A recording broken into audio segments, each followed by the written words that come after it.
High বন্ধুরা। তো আজকে ত্রিকোণমিতি নিয়ে কিছু কিছু না একটা পুরো সূত্রটাকে ত্রিকোণমিতি কী জিনিস সেটা জানার চেষ্টা করব।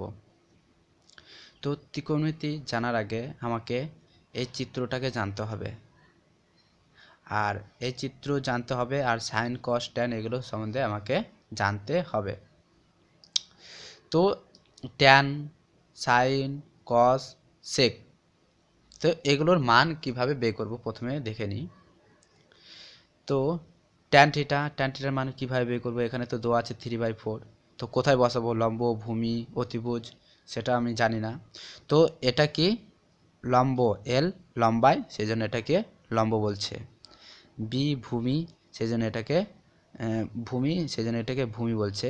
আর অতিভুজ, সব এই দুটোর মধ্যে যেটা বড় ভুজ সেটাকে বলছে অতিভুজ এ।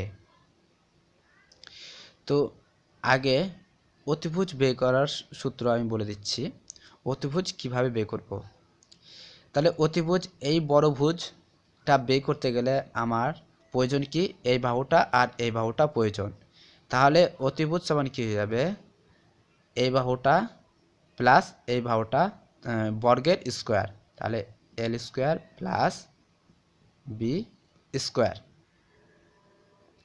যদি লম্ব বের করতে চাই তাহলে লম্ব সমান হবে আমার আন্ডার রুট কি, এই বড়টা থেকে এটা বিয়োগ, তার মানে এ স্কোয়ার মাইনাস বি স্কোয়ার।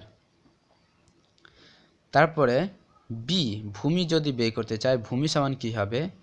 এল স্কোয়ার এ স্কোয়ার মাইনাস এল স্কোয়ার, বড়টা থেকে ছোটটা বিয়োগ, তাহলে আন্ডার রুট এ স্কোয়ার মাইনাস এল স্কোয়ার।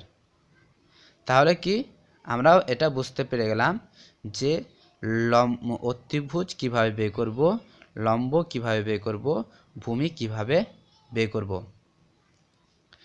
এবার দেখে নিই সাইন কস ট্যান এগুলো কি জিনিস। মাথায় একটু আছে, সাইন কস ট্যান এগুলো কি জিনিস এটা আমাকে জানতে হবে। তো এটা জানার জন্য, আর এটার মান কিভাবে বের হয় সেটা জানতে হবে। তো মুখস্থ রাখা খুবই কঠিন মনে হয়, আমরা যখন ছোটোবেলায় পড়তাম তো এগুলো মুখস্থ রাখতে অনেক অসুবিধা হতো। তো দেখে নিই কীভাবে সহজ পদ্ধতিতে মুখস্থ রাখবো সেটা। আমরা লম্ব এল বি এল কী লিখবো? এল বি এল, আর নিচে লিখবো এ এ বি। এটা একটা ছক বানিয়ে নেব এইভাবে। তাহলে প্রথমটা সাইন, দ্বিতীয়টা কস, তৃতীয়টা ট্যান, কোসেক, সেক, কট। তাহলে কি sine sine theta sine theta is equal to কী হবে? L by A, L by এ, ওপর থেকে নিচে আসবে L by A. Cos theta is equal to B by A, B by A, ভূমি বাই অতিভুজ। Tan theta theta is equal to লম্ব by ভূমি, এল বাই বি। এবার cosec theta, cosec theta is equal to A by L, অতিভুজ by লম্ব। Sec theta is equal to A by B, A by B, অতিভুজ by ভূমি। Cot theta is equal to B by L, ভূমি by লম্ব। তাহলে sign কস tan এগুলো বের করতে শিখে গেলাম। এবার আমাকে কি কোশ্চেন কি বলেছে, এবার কোশ্চেনটায় যাই। এটা আশা করি একটু বুঝে গেছি। এবার কোশ্চেনটায় যাই, যতটুকু বুঝেছি কোশ্চেনটা সলভ করতে পারবো। তাহলে ট্যান থিটা ইজিক্যাল টু 3/4 হলে sine theta minus cos theta plus sec theta এর মান বের করতে বলেছে। তাহলে ট্যান থিটা মানে আরেকবার ছবিটা এঁকে নিই। ট্যান থিটা, তাহলে ট্যান থিটা সমান আমরা কি জানলাম? ট্যান থিটা সমান জানলাম লম্ব বাই ভূমি, মানে এল বাই বি, লম্ব বাই ভূমি। Tan theta is equal to L by B, লম্ব বাই ভূমি। আর ট্যান থিটার মান কত দেওয়া আছে, tan theta is equal to 3/4। তাহলে এল এর জায়গায় কি আছে 3, তাহলে এল 3, আর বি এর জায়গায় কত আছে 4, তাহলে বি 4 লম্ব বাই ভূমি। তাহলে এবার হচ্ছে ট্যান থিটা পেয়ে গেলাম। এর আমাকে বের করতে হবে কি এ অতিভুজ। এ সমান কি, এ সমান বলেছে under root L square plus B square. তাহলে এখানে কি হবে, এই বাহুটা সমান অতিভুজ সমান কি হয়ে যাবে under root 3 square plus 4 square. তাহলে অতিভুজ এ সমান under root 3 square plus 4 square. তাহলে 3 square 9 plus 16 25 is equal to 5। তাহলে এটা কত বেরোলো 5। এবার আমি 3টে বাহু পেয়ে গেলাম। এবার আমার কোশ্চেন কি বলেছে, এবার কোশ্চেনটা পুরো সলভ করব। কোশ্চেন কি বলেছে, এত tan theta is equal to 3/4 হলে sine theta minus cos theta plus sec theta এর মান কত। তাহলে কোশ্চেনটা লিখে নিই, sine theta minus cos theta plus sec theta এর মান বের করতে হবে।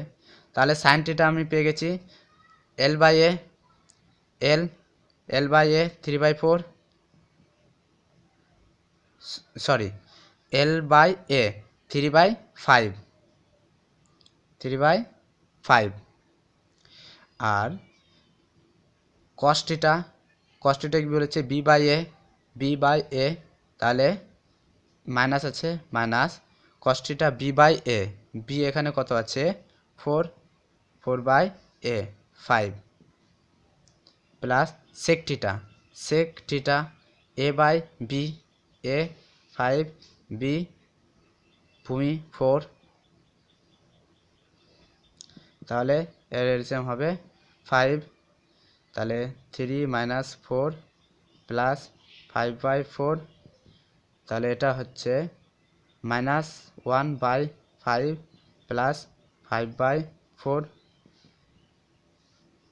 তা এলসিএম কত হবে 20, 4 5 20, 4 minus 4 5 5 25 plus 25 is equal two 25, 4 বিয়োগ করলে 21/20 অ্যান্সার। আশা করি বন্ধুরা এই ধরনের অঙ্ক করতে পারবে। আর ত্রিকোণমিতি খুব সহজ, এটা একটু বাস বুঝতে হবে, কন্ডিশনটা বুঝতে হবে কার পরে কোনটা কিভাবে আসছে, একদম সিম্পল। তাহলে আশা করি এই ধরনের অঙ্ক সাইন কস ট্যান এই ধরনের মান বের করতে হলে আর এইভাবে অঙ্ক করতে হবে। আশা করি বন্ধুরা এই ধরনের অঙ্ক অনেক থাকবে, বইয়ে থাকবে, পেপারে থাকবে, তো এই ধরনের অঙ্ক করার চেষ্টা করবে। তো খুবই সহজ, তো ভালো লাগবে আশা করি। তো যদি বোঝাতে পারি তো এই ভিডিওটা লাইক এবং শেয়ার করুন। আর ধন্যবাদ, যে এর আগেও ভিডিও বানিয়েছি, খুব ভালো লেগেছে ছেলেপেলেদের, তো লাইক করেছে শেয়ার করেছে। যাই হোক, তোমাদের ধন্যবাদ যে সময় দেওয়ার জন্য। বাই, নমস্কার।